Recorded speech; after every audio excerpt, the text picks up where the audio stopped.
Okay, this is another one of these, intenseful, soulful moments with George Marcello. This is a time when we get into a little bit of the thoughts and feelings of Mr. Marcello, and there's these times are presented very far and few in between the entire campaign because of the ongoing slot of activity after activity, and so these should be considered, everybody, as treasured moments. So here we are in Vernon, BC. We just had our event here yesterday, and it went really well. The parents of one of the runners was there. It's always good to see that, as they were very excited for their daughter. And so last night I stayed at that hotel. Let's see if I can get a close-up. The Prestige, there we are, Prestige Hotel. I stayed there, but they only had room for one night, so from there, the Prestige Hotel, I had to make my way up the street, and I made my way to this hotel, which is the Super 8, and Tony, the owner here, was kind enough to give me 2 nights, Saturday and Sunday. Now here's a very important note. We started this campaign in September, so during the fall. So accommodations weren't as much of a challenge, like through the fall, through the winter, and then into the early spring. But this is the first long weekend, summer weekend, considered the very first, the May weekend, and everything is sold out, like, I mean, everywhere. Like, there isn't a hotel anywhere. And so this is gonna be a big problem for me from now on in, like finding a place to stay. All the other times we've always had a motorhome to rely on, or at least a vehicle to go on a campground or something. But now I'm challenged with 4 big luggages, and it's going to be a real adventure from here on in, because anytime I score a hotel, I'm going to be really fortunate. So I needed to put that out, because Tony, I know, was already filled up, and he still gave me 2 nights, which I really believe that it's from the kindness of his heart. So thank you, Tony. And so here we are, some soulful thoughts for myself. So let's first keep you updated on the Obama-Rama activities.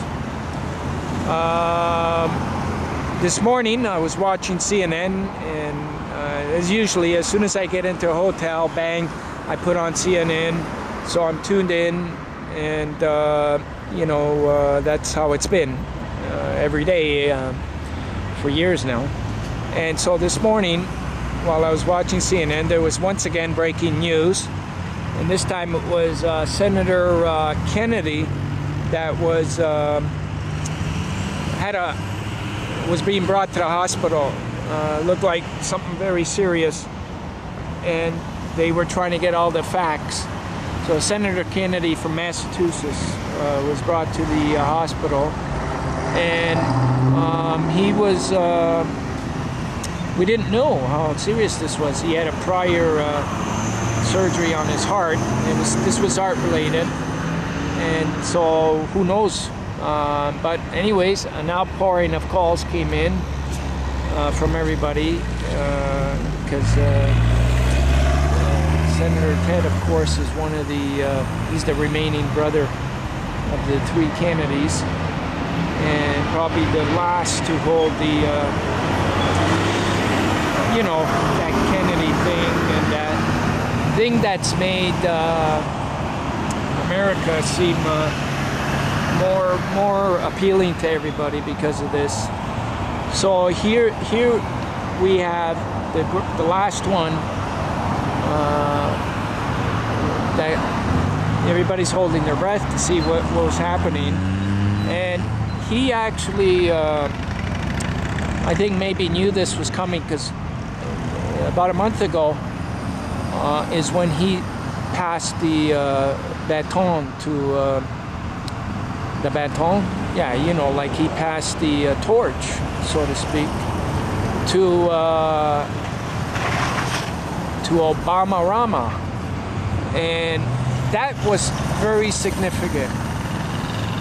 You know, it's like the last time we were able to dream was during the Kennedy years, and it was throughout the Kennedy brothers that we were able to continue this dream with America. And now here was the last Kennedy, not really getting as active as his two. I mean, when I say active, like he tried to run for president in 1980, but was beaten by Carter. So that wasn't meant to be. But he was the last one, sort of symbolically holding up the fort.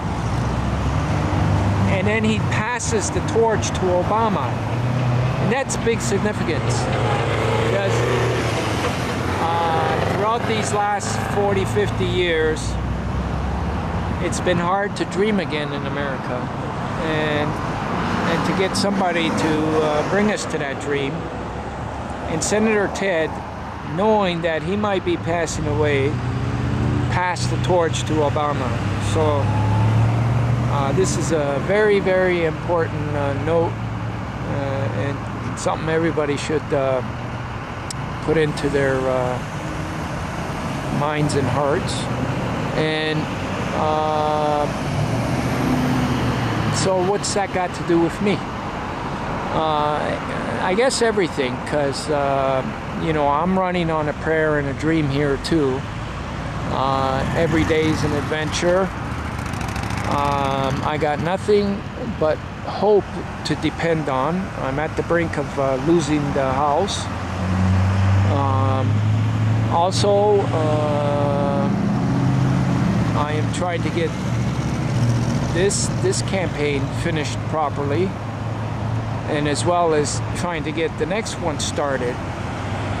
And to sustain the motivation to do that takes a lot of hope. Hope is a word, but I understand when you say it and how it gets used. And that's why I understand Obama's so good in what we can do as long as we hope. So the torch has probably a bigger significance than even I realize. The torch, which has been carried now for the last 10 years almost, is it? The torch has been guarded and has been carried by so many people.